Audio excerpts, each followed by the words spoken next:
नमस्कार। आज हम आपको एक अद्भुत कथा सुनाने जा रहे हैं। जब सृष्टि का निर्माण हुआ था, सृष्टि के आरंभ में जैसे पर्वत अभी है ना, वैसे स्थिर नहीं थे, स्थिर अचल नहीं थे। पर्वत को आवागमन की सुविधा प्राप्त थी, शक्ति प्राप्त थी और वो अपनी इच्छा अनुसार जहाँ चाहते थे वहां जा सकते थे, वहां से आ सकते थे। एक बार पर्वतों में सबसे श्रेष्ठ सुमेरु पर्वत बसंतगिरी पर्वत के यहाँ निमंत्रण पर गया हुआ था। सबसे श्रेष्ठ और सबसे ऊंचा होने का उसको बहुत अहंकार था और इसीलिए उस सभा के बीचों बीच बैठ गया। जब पवन देव ने उसकी धृष्टता को देखा तो क्रोधित हो उठे। उनको बहुत बुरा लगा कि इसकी इतनी हिम्मत कि ये सभा के बीचों बीच बैठ रहा है, इसको अपनी ऊंचाई पर इतना अहंकार है। और इसलिए वे सुमेरु पर्वत के विशाल स्वर्ण मुकुट को उड़ा करके समुद्र पार करते हुए दक्षिण दिशा के एक निर्जन टापू पर ले गए। उसके बाद वे देव शिल्पी विश्वकर्मा के पास गए और उस निर्जन टापू पर स्वर्ण मुकुट के स्वर्ण से एक सुंदर नगर निर्माण करने का अनुरोध किया। विश्वकर्मा जी निर्माण कार्य में जुट गए और स्वर्ण मुकुट के सोने से उन्होंने एक माह में, एक महीने में सोने के नगर का निर्माण किया। यह एक अपूर्व सुंदर नगर था। तीनों लोकों में इसकी सुंदरता के मुकाबले कोई दूसरा नगर नहीं था। सोने के सिवा इस नगर में अन्य कुछ भी नहीं था।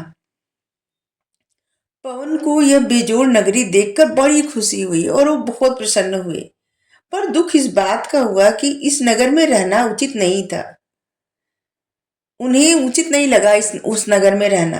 वो कहीं रुक नहीं सकते ना।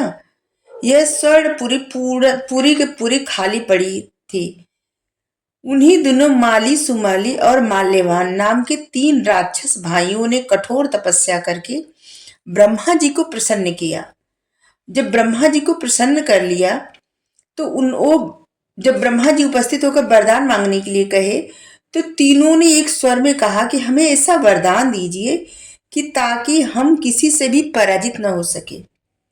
ब्रह्मा जी ने कहा ऐसा ही होगा, पर एक बात यह है, अगर तुम लोग विष्णु भगवान के से युद्ध कर बैठे तो तुम्हारी मौत निश्चित है। ब्रह्मा जी कहे कि हाँ, तुम लोग अमर हो सकते हो, लेकिन एक बात का ख्याल रखना कि विष्णु भगवान से कभी युद्ध मत करना।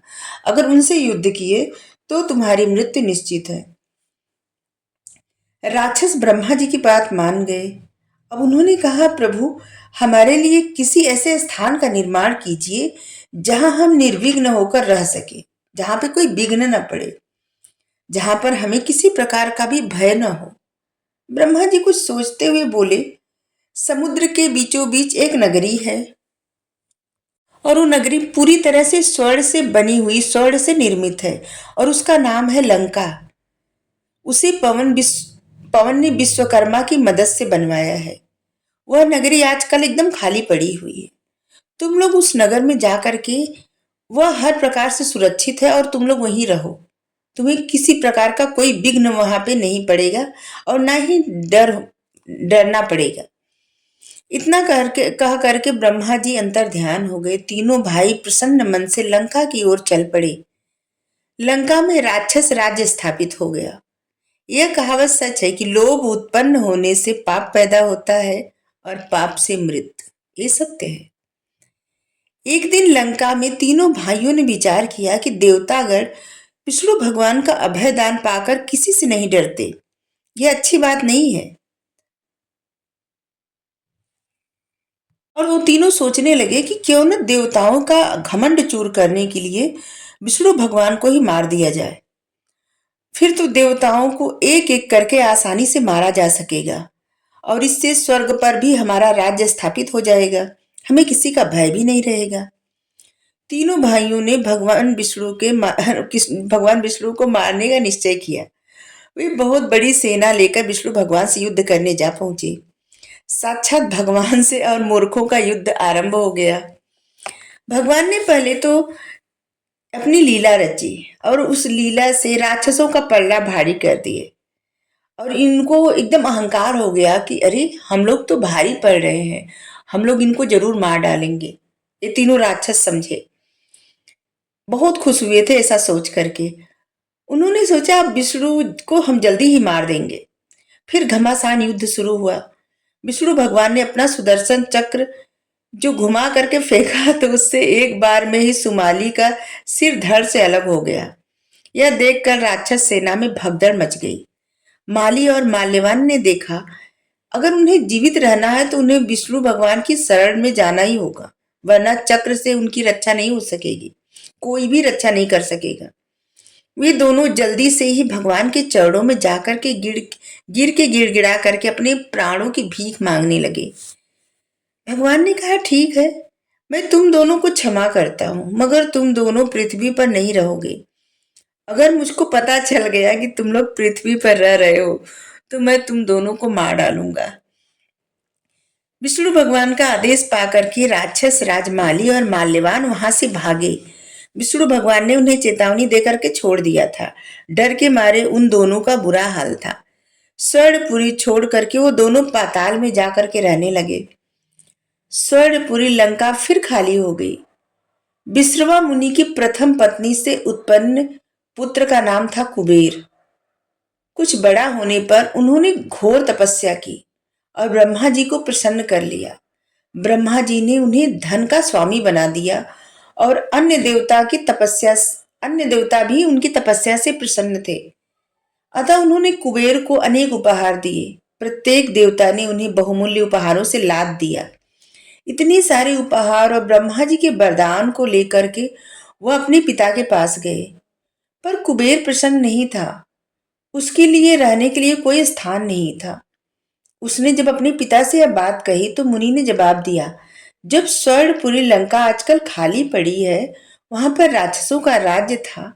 राक्षस विष्णु भगवान के डर से पाताल भाग गए, तो तुम वहां जाकर के रहो। वह स्थान अच्छा भी है और सुरक्षित भी है।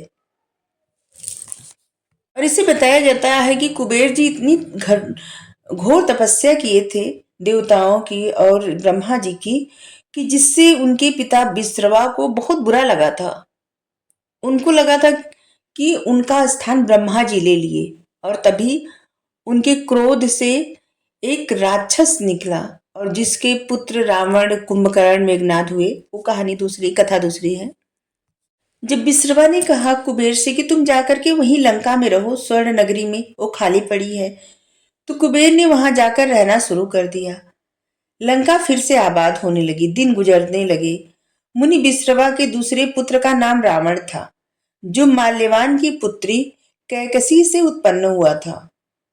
एक दिन रावण को उसके नाना माल्यवान ने पाताल से आकर के कहा, पुत्र, अब समय आ गया है, तुम अपने राज्य को फिर से प्राप्त करो। मेरा अर्थ है लंका को।